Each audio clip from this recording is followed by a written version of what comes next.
Good morning to all. And आज की जो हमारी हम क्लास स्टार्ट कर रहे हैं उसी मैटर वेव को थोड़ा आगे बढ़ाते हुए काम लेके चलते हैं। अब शुरुआत हम यहां से करेंगे कि D Broglie wavelength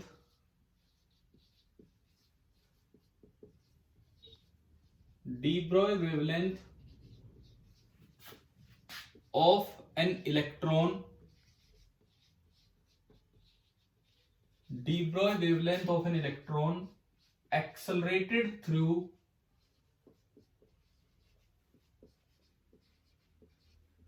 accelerated through a potential difference V। एक इलेक्ट्रॉन को आपने V पोटेंशियल डिफरेंस लगाकर एक्सेलरेट किया है, तो उसमें जो मोशन आएगा उसकी जो डी ब्रॉय वेवलेंथ बनेगी वो कितनी बनेगी, ये यहां से हम आज की शुरुआत कर रहे हैं अपनी इस क्लास की। मान लो ये लो पोटेंशियल साइड और ये हाई पोटेंशियल साइड, और यहां पे पोटेंशियल डिफरेंस आपने लगाया V।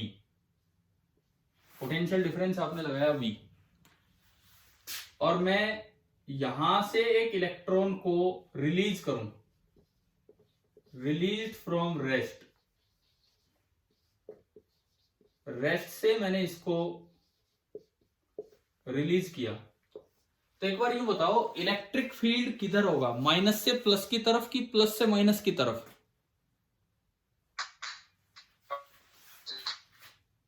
प्लस से माइनस की तरफ। अच्छा, इलेक्ट्रिक फील्ड इधर है, इलेक्ट्रॉन पे नेगेटिव चार्ज होता है, तो इलेक्ट्रॉन पे फोर्स किधर लगेगा? फील्ड की तरफ की फील्ड से अपोजिट? फील्ड से अपोजिट। देखो, आपकी आवाज मेरी तरफ क्लियर नहीं आ रही, क्या मेरी आवाज सुन पा रहे हो? मेरी आवाज समझ आ रही है? ठीक है। तो इस पे फोर्स इधर लगेगा तो इलेक्ट्रॉन इधर भागेगा। तो जब इलेक्ट्रॉन यहां निकलता है तो मान लीजिए उसने स्पीड गेन की v, छोटा v। Potential difference capital V है और जो स्पीड उसने गेन की है वो है स्मॉल v। ये मैंने लिखा है यहां पे। तो आप एक चीज बताओ, क्या फॉर्मूला होता है काइनेटिक एनर्जी का? अगर किसी क्यू चार्ज को आप v वोल्ट से एक्सेलरेट कराते हो तो कितनी काइनेटिक एनर्जी वो गेन करके आता है? इलेक्ट्रोस्टैटिक्स में हम पढ़ा करते हैं ये चीजें। Q इंटू वी पढ़ा है ना हमने। एनर्जी गेन बाय इलेक्ट्रॉन, इस इलेक्ट्रॉन ने जो एनर्जी गेन की होगी that is Q into V. मोड इसलिए कि इलेक्ट्रॉन पे नेगेटिव चार्ज है और नेगेटिव पॉजिटिव की तरफ अट्रैक्ट हुआ है। तो जो काइनेटिक एनर्जी इसने गेन की है उधर निकलते समय, kinetic energy that is equal to E into V. ये इलेक्ट्रॉन वोल्ट नहीं है, ये कोई यूनिट नहीं है, वैल्यू है E इंटू वी। ई उसका चार्ज और V ये है। काइनेटिक एनर्जी होती है half into mass of electron, जो भी इलेक्ट्रॉन का मास है, और इंटू स्पीड का square that is equal to E into V. तो इस तरीके से आपने ये एनर्जी गेन कर ली, ठीक है। अब यूं बताओ, अगर मोशन में पार्टिकल है तो उसका वेव नेचर दिख सकता है। तो अब हम उस चीज की तरफ चलें। मोशन में ये इलेक्ट्रॉन आ चुका है तो उसकी डी ब्रॉय वेवलेंथ क्या बनेगी, अब हम उस चीज की तरफ चलते हैं। तो आप अगर इस इलेक्ट्रॉन का वेव पैकेट बनाएं, कल हमने वेव पैकेट के बारे में पढ़ा, आप अगर इसका वेव पैकेट बनाएं तो कुछ इस तरह की वेव बनी। सपोज इस तरह की वेव बनी, ये इसकी वेव बनी इस तरह की, और इसका जो एवरेज लैम्डा होगा, D Broglie wavelength average lambda, क्या फॉर्मूला था जो कल हमने पढ़ा होगा, बताएं। लैम्डा का क्या फॉर्मूला था, बोलो। h बाई पी, यानी कि लैम्डा हो गया h upon mass of electron into speed. अच्छा, काइनेटिक एनर्जी आ गई तो यहां से स्पीड निकल जाएगी ना, मोमेंटम निकल जाएगा। क्या हम ये फॉर्मूला जानते हैं कि linear momentum is equal to √2 into M into kinetic energy? भाई आप इसमें काइनेटिक एनर्जी रख दो ½ mv²। आप इसमें काइनेटिक एनर्जी रख दीजिए ½ mv²। हाफ से 2 कटेगा, mv² और m² v² और उसका √mv आ गया p, यानी कि मेरे पास ये फॉर्मूला आ गया। इसका मतलब अगर मैं इसका लीनियर मोमेंटम लिखना चाहूं, लीनियर मोमेंटम, तो वो हो गया √2 into mass of electron into kinetic energy जो उसने गेन की है, और वो है E इंटू वी। और अब मैं यहां पे P की जगह डायरेक्ट ये फॉर्मूला रख दूं, तो H/√2 times mass of electron into E और इंटू वी। बताएं एक बार, ये फॉर्मूला आपको समझ आया कि नहीं आया? ठीक है। अब इसमें से कांस्टेंट चीजों को अलग कर लें। H Planck's constant, under root के अंदर 2 भी कांस्टेंट, मास ऑफ इलेक्ट्रॉन भी कांस्टेंट, चार्ज ऑफ इलेक्ट्रॉन भी कांस्टेंट, और इसके अलावा बचा 1/√v। इसके अलावा बचा 1/√v।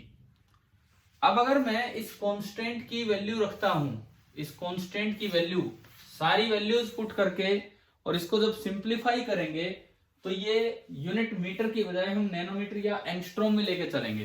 देखो ये जो आपका कांस्टेंट पार्ट आया है, H/√2 times mass of electron into charge of electron, इसकी वैल्यू होती है 1.227 nanometre volt raise to power half, या फिर 12.27 angstrom volt raise to power half. अच्छा, एंगस्ट्रॉम पता है ना हमें, एंगस्ट्रॉम कितना होता है? 10⁻⁻10 मीटर। चलिए देखिए, अगर आप इस वैल्यू को इसमें पुट करें तो आपका जो D Broglie wavelength of electron निकल के आ रही है, पहले वाला फॉर्मूला बन रहा है 1.227/√v। अच्छा, वोल्ट पुट करोगे वो नैनो वोल्ट में ही आएगा, वोल्ट इनवर्स से वोल्ट हाफ से वोल्ट हाफ कटेगा, यानी कि नैनोमीटर में ये वैल्यू आ जाएगी, या फिर 12.27/√v, और एंगस्ट्रॉम में ये वैल्यू आ जाएगी। तो फॉर इलेक्ट्रॉन हम ये फॉर्मूले, क्योंकि कैलकुलेशन भी तो इजी करनी है, बार बार इनको कौन सोल्व करेगा, तो फॉर इलेक्ट्रॉन हम ये फॉर्मूले थोड़ा छोटा बना के इस तरह से याद रखते हैं। आप ये नोट कीजिए, फिर उसके बाद हम आगे बढ़ते हैं। पहले आप ये नोट कीजिए।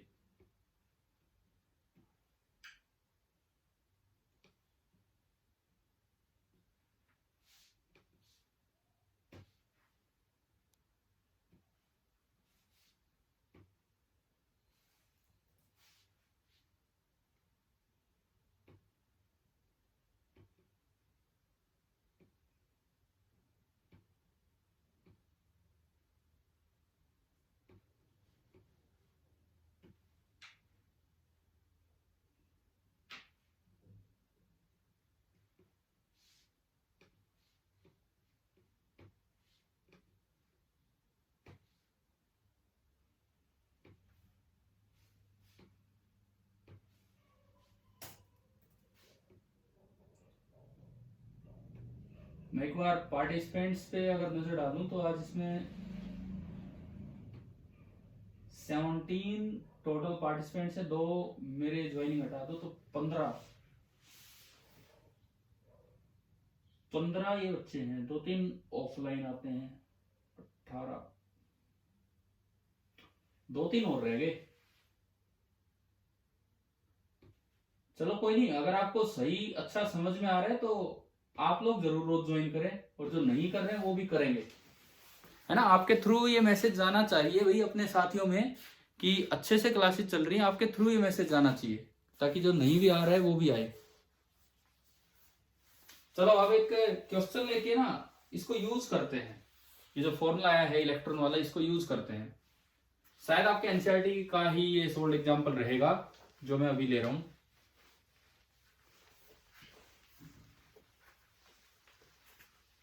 क्वेश्चन हमारा ये है,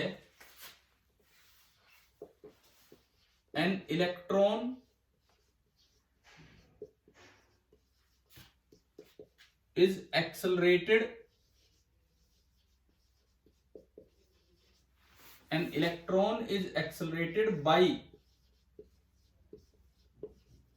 applying a potential difference of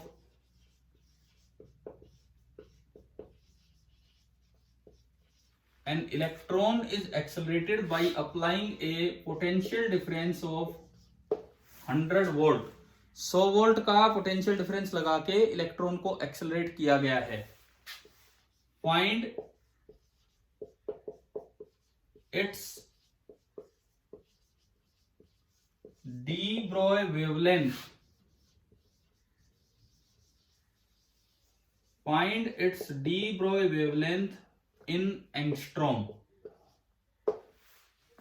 इसकी जो मैटर वेव बनेगी उसकी जो वेवलेंथ बनेगी एंगस्ट्रॉम में आपको वो बताना है. कीजिए सॉल्व.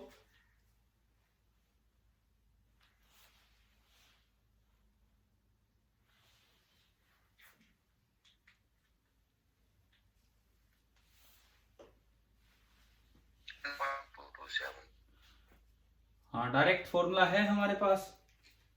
अगर हम इसको यूज करना चाहें, सोल्व करना चाहें, डायरेक्ट फॉर्मूला है कि लैम्डा फॉर इलेक्ट्रॉन, एंगस्ट्रॉम में डायरेक्ट फॉर्मूला है 12.27 अपॉन रूट ऑफ. अब आप वोल्ट में वैल्यू पुट करेंगे तो अपने आप जो आएगा वो एंगस्ट्रॉम में आएगा इसके साथ. तो ये आपका आ रहा है 12.27 अपॉन 10 एंगस्ट्रॉम, यानी कि ये आया 1.227 एंगस्ट्रॉम. या अगर मीटर में पूछा होता तो 1.227 इंटू 10⁻⁻10 मीटर. इस तरह से वैल्यू निकल के आती. ठीक है, ये लिखा जरूर कीजिए. सवाल जो हम लेते हैं इलस्ट्रेशंस के रूप में, ऐसा ना हो कि रफली बस हमने देख के सोल्व कर लिया. अपने जो आप नोट्स बना रहे हैं उनमें जरूर ऐड किया करो ये.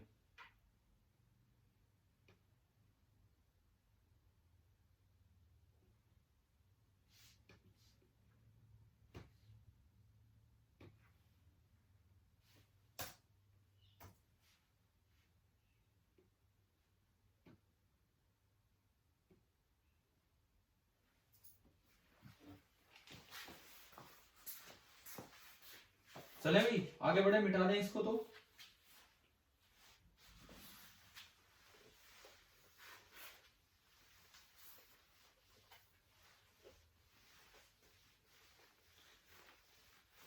कई बार क्या होता है, कंपैरिजन वाले क्वेश्चंस आते हैं. डी ब्रॉय वेवलेंथ का ऑर्डर अरेंज करो, असेंडिंग ऑर्डर, डिसेंडिंग ऑर्डर, बड़ा छोटा, इस तरह से. तो इस तरह के सवालों में आपको पार्टिकल आइडेंटिफाई जरूर अच्छे से करना आना चाहिए.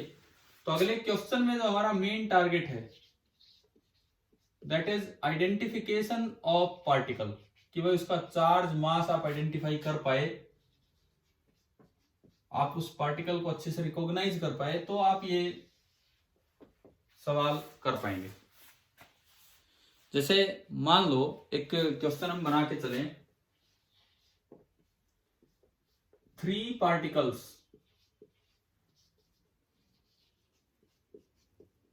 3 पार्टिकल्स हम ले रहे हैं. क्या क्या वो 3 पार्टिकल हैं सुने.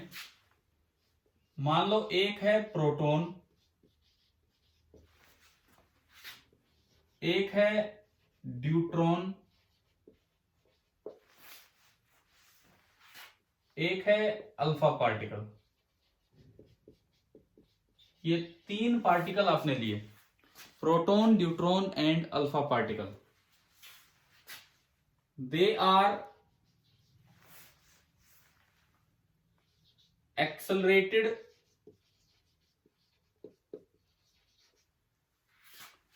या सबसे पहले मैं लेके चलूं कि they are moving with same velocities. They are moving with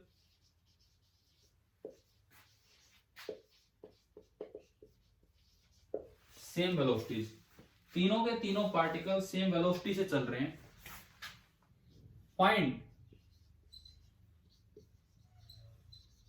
the ratio of their D Broglie wavelength.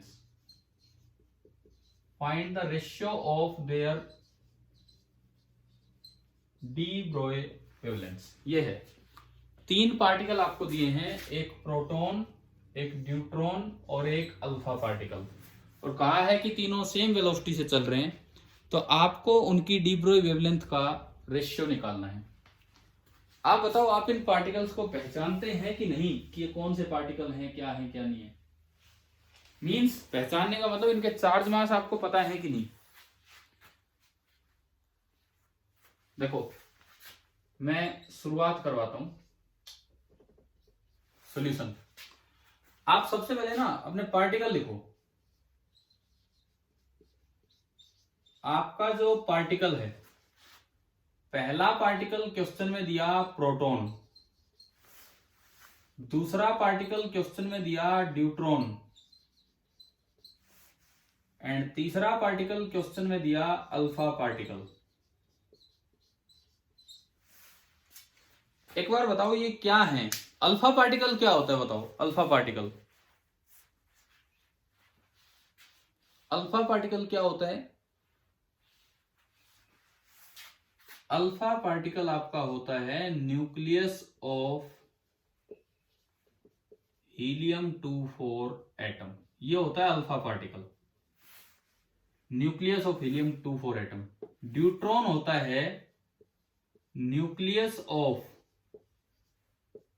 Deuterium atom 1H2 atom, और प्रोटॉन होता है न्यूक्लियस ऑफ 1H1 एटम। ये पार्टिकल्स हैं। तो प्रोटॉन का तो मतलब सिंपली एक प्रोटॉन है। 1H2 में बताओ कितने प्रोटॉन है न्यूक्लियस में और कितने न्यूट्रॉन है, बताओ। ये तो 9th क्लास का बच्चा भी आराम से बता देता। बताओ इसको, 1H2 में कितने प्रोटॉन है, कितने न्यूट्रॉन है, न्यूट्रॉन है। बोलो भाई बोलो। जो एटॉमिक नंबर होता है वो तो नंबर ऑफ प्रोटॉन्स होते हैं, और mass number minus atomic number होता है नंबर ऑफ न्यूट्रॉन। भाई मैं मान के चलूं ना, ये तो आता है हम सबको, ये सब करना तो।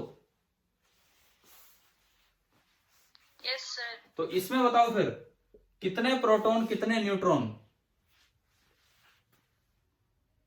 कितने प्रोटॉन कितने न्यूट्रॉन बताओ। 4 2 नहीं यार, फिर वही गलती। एटॉमिक नंबर 2 है, 2 proton, mass number minus atomic number होता है नंबर ऑफ न्यूट्रॉन। देखो ये गलती एक्सेप्टेबल नहीं है, ये तो छोटे बच्चे भी बता सकते हैं ढंग से। आ गया ना समझ, आ गया समझ क्या है क्या नहीं। अब मैं इस पार्टिकल का लिखूंगा मास, एंड देन में लिखूंगा इसका चार्ज, और तब हम अपने सवाल की तरफ आगे बढ़ेंगे। मास और चार्ज लिख के तब हम अपने सवाल की तरफ आगे बढ़ेंगे। हाँ जी, प्रोटॉन का जो मास होता है दैट इज 1 AMU। AMU बोलते हैं उसको, सिंबल U देते हैं। एक प्रोटॉन और एक न्यूट्रॉन का मास लगभग 1 AMU होता है। आपने केमिस्ट्री में मोल कॉन्सेप्ट में सीखा होगा ना। ये बताओ एक बार, ये वर्ड सुना है AMU, एटॉमिक मास यूनिट। हाँ, तो इसका मास हो गया 1 + 1 2 AMU। इसका मास हो गया 2 + 2 कितने AMU, 4 AMU। अब मैं आता हूं चार्ज की तरफ। एक प्रोटॉन पे चार्ज होता है E, और एक न्यूट्रॉन पे कोई चार्ज नहीं होता है। तो एक प्रोटॉन, यहां एक प्रोटॉन तो चार्ज E, एक प्रोटॉन और एक न्यूट्रॉन, तो टोटल चार्ज बताओ कितना, E या 2E। E, कोई 2E नहीं होगा, E होगा। इस पे बताओ कितना चार्ज है अल्फा पार्टिकल पे, 2E। ठीक है, बिल्कुल बढ़िया, यहां तक हो गया हमारा काम। ये हमने पार्टिकल आइडेंटिफाई किए, मतलब अब चाहे सवाल कुछ भी हो, मुझे ये तो समझ आया कि मेरा पार्टिकल क्या है। एटलीस्ट मैंने ये तो पहचानना सीखा। अब देखो आप क्वेश्चन में क्या दिया है, they all are moving with same velocity. मुझे मोमेंटम तक पहुंचना है और कुछ नहीं। डी ब्रॉय वेवलेंथ लाने के लिए मुझे मोमेंटम तक पहुंचना है। तो आप क्या करेंगे, यहां पे मोमेंटम लिखेंगे। मोमेंटम, हाँ जी, पहले का P1, they are moving with same velocity, mass 1 है और स्पीड v मान लो तो 1 इंटू वी। P2 मास कितना है, मास 2u, यूनिट हटा दो थोड़ी देर के लिए, मुझे रेशियो निकालना है, और स्पीड सेम है तो 2 इंटू वी। एंड P3 कितना होगा, मास कितना है 4 इंटू वी। अच्छा अब देखो सुनो, डी ब्रोई वेवलेंथ होती है h by P, de Broglie wavelength होती है h बाई पी, है ना, यही हम पढ़ते हैं। तो वहां पे मोमेंटम लिखने से मैं लैम्डा लिख पा रहा हूं, लैम्डा 1 h1 ना, h तो h है by v, lambda 2 h by 2v, lambda 3 h by बोलो कितना 4v। तो अब अगर मैं इसका रेशियो लूं, lambda 1 is to lambda 2 is to lambda 3, h by v h by v h by v कटेगा और ये आ रहा है 1 is to 1 by 2 is to 1 by 4। यानी कि अगर मैं लिखूं लैम्डा 1 पहले नंबर पे प्रोटॉन है, दूसरे नंबर पे ड्यूट्रॉन है और तीसरे नंबर पे अल्फा है, ये रेशियो आ गया। इसको थोड़ा और अच्छे तरीके से लिखने का तरीका ये होता है, इसके नीचे 1 है या 2 है या 4 है, इन तीनों का एलसीएम कितना आ रहा है, एलसीएम 4 2 और 1 का least common multiple of 4 2 and 1 4 आ रहा है। हाँ, तो जो एलसीएम है ना उससे मल्टीप्लाई कर दिया करो। तो पहले को 4 से मल्टीप्लाई किया 4, दूसरे को 4 से मल्टीप्लाई किया 4 बाई 2 2, तीसरे को 4 से मल्टीप्लाई किया 1। तो ये हमारा इस सवाल का आंसर हो गया। शायद आपको समझ आ गया होगा, आप ये नोट कीजिए, फिर मैं इसी में चेंज करके अगला सवाल दूंगा इन्हीं पार्टिकल्स के साथ।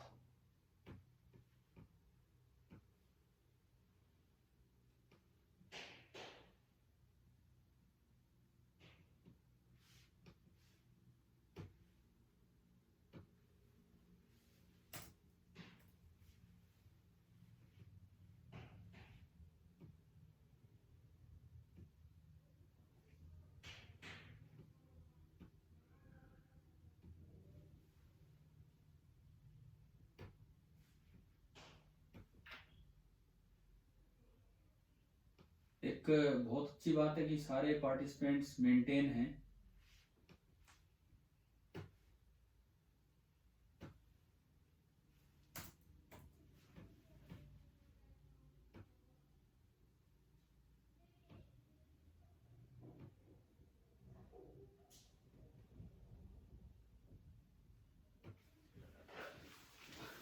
अच्छा अगर आपका थोड़ा इंटरेस्ट बन रहा है, मन बन रहा है, तो मैं इसमें चेंज करके दूं आपको सवाल, आप करके दिखाएं।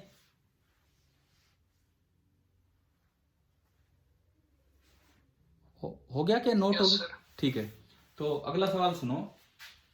मैं कहता हूं कि दे आर मूविंग विद, इसी में मैं चेंज कर रहा हूं, same linear momentum, find the ratio of their de Broglie wavelength. ये है, मान लो ये सवाल आ जाए, तो they are moving with same linear momentum, find the ratio of their de Broglie wavelength. अब क्या होगा,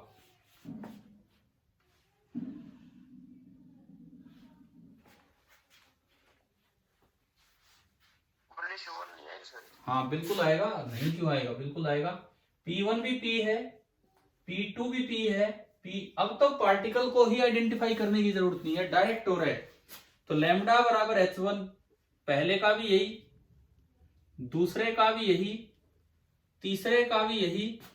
तो ये जो आपका आंसर बना 1:1:1, इसका मतलब है कि लैम्डा प्रोटॉन, लैम्डा न्यूट्रॉन और लैम्डा अल्फा, ये आपका हो गया 1:1:1। ये भी आप फटाफट बीच का ये काम ची नोट ना करें, क्वेश्चन पार्ट सेकंड हो गया, चेंज करें और अपना आंसर भी लिखें कि क्या आया है क्या नहीं। फिर मैं एक और चेंज करके आपको देता हूं, आप ये नोट कीजिए।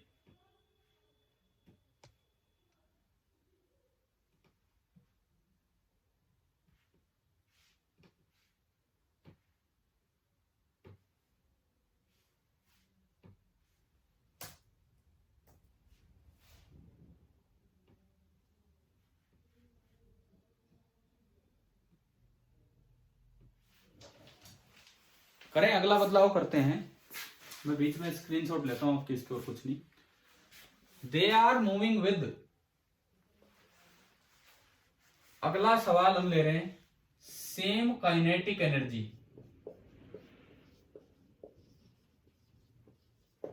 Find the ratio of their de Broglie wavelength. ये कीजिए आप।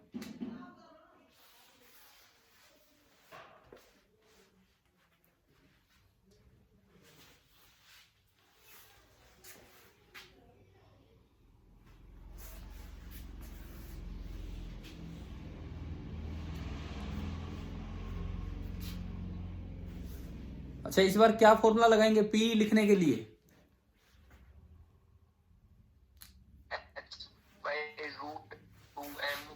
इस बार आप ये फॉर्मूला लगाएं, P is equal to √2 into M into kinetic energy को मैंने थोड़ी देर के लिए मान लिया K।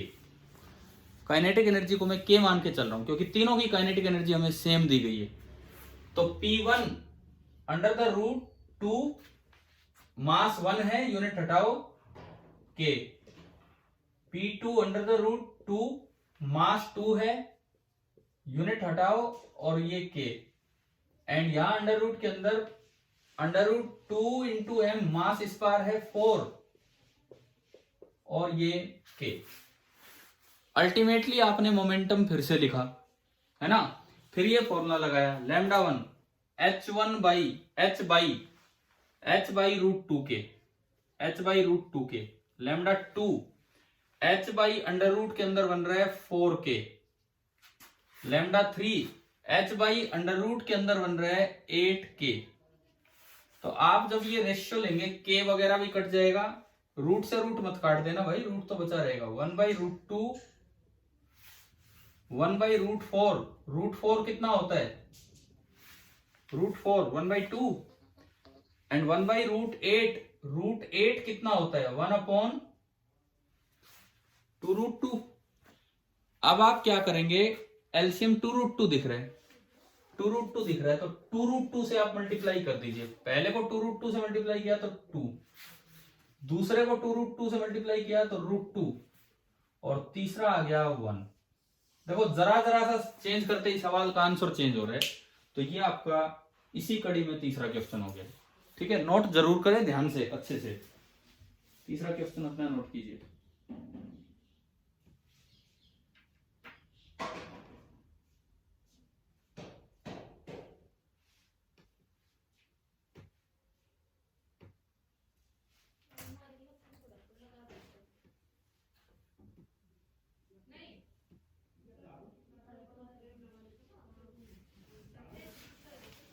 एक और पार्ट दूं क्या इसमें, इसी कड़ी में, इसी क्वेश्चन में एक और पार्ट? हाँ भाई, हो गया?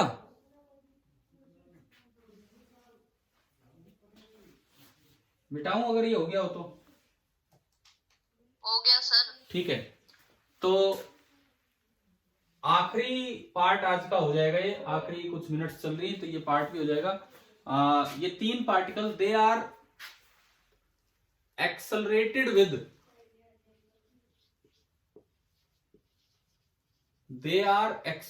with same potential difference, या सेम वोल्टेज भी बोल सकते हैं इसे, सेम पोटेंशियल डिफरेंस या सेम वोल्टेज। अब आपको निकालना है इसका डी ब्रोई वेवलेंथ का रेशियो। ये वाला पार्ट आप कीजिए ट्राई।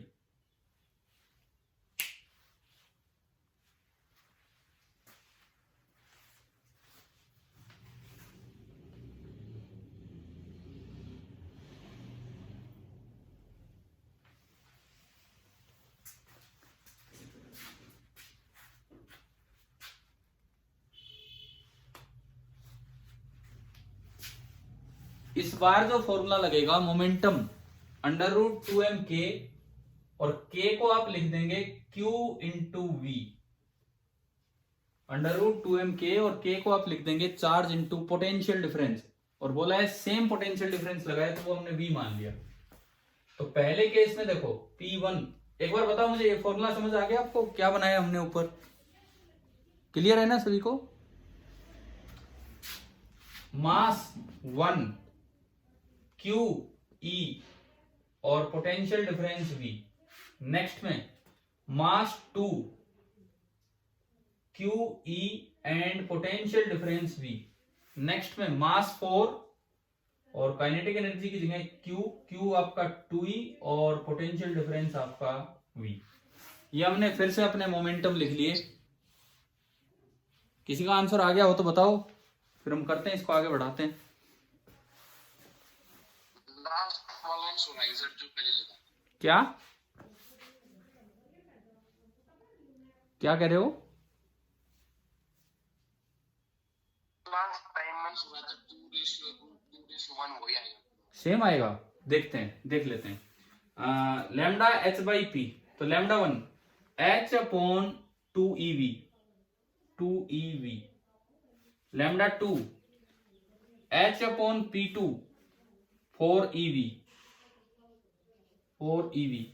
लैम्डा 3 h अपॉन, ये आपका बन रहा है कितना 16ev,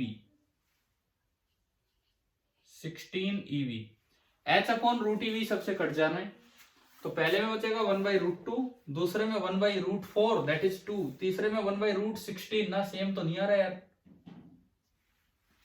दैट इज 4। ये आपका आया 4, आपने 4 से मल्टीप्लाई कर दिया, एलसीएम 4 ही आया, तो 4 को √2 से मल्टीप्लाई करोगे तो पहला बनेगा 2√2, 4 को 2 से मल्टीप्लाई करोगे 2 एंड 4/4 1। ये आपके आंसर बने हैं इस पार्ट के। इसे भी आप ढंग से नोट कीजिए, कई 3-4 सवाल हो गए एक जैसे, थोड़ा थोड़ा चेंज होता जा रहा है इन सभी में ना।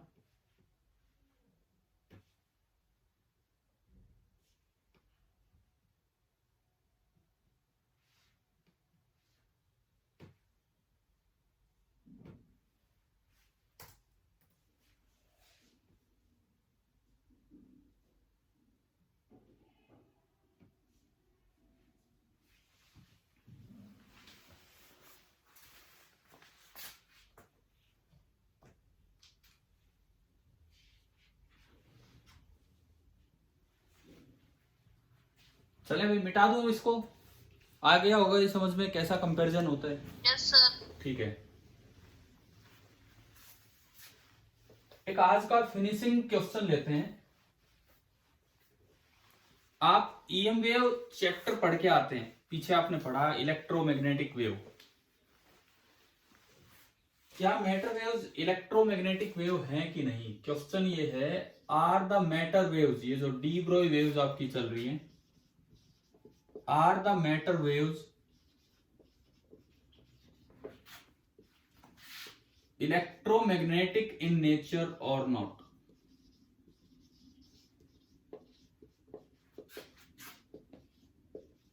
वो जो ईएम वेव आप पढ़ा करते थे, क्या मैटर वेव भी उसी कैटेगरी में डाली जा सकती है या नहीं? ये हमारा सवाल है।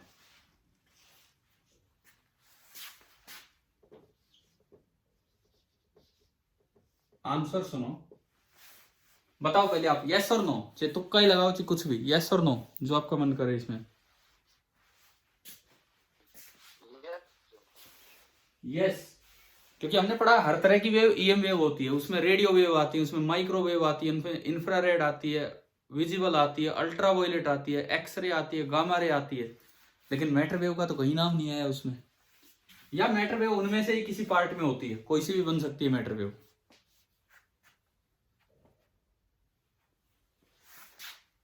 इसका आंसर है क्या? नो। इसका आंसर है नो, बिकॉज, कारण सुनो अब, source of EM wave is accelerated charge particle.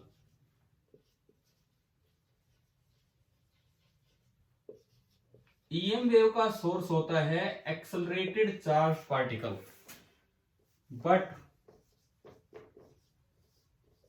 Source of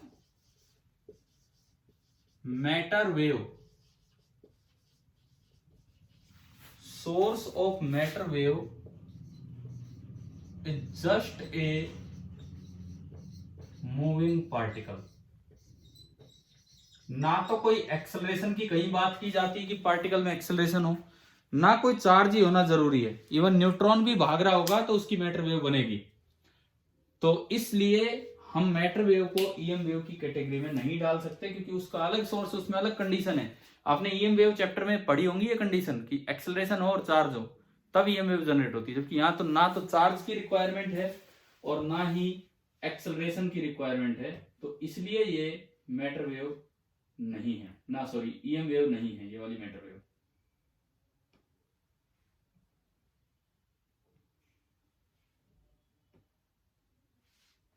ठीक है भाई, हमारी मीटिंग पूरी होगी, हम ये ऑफ करते हैं आपका।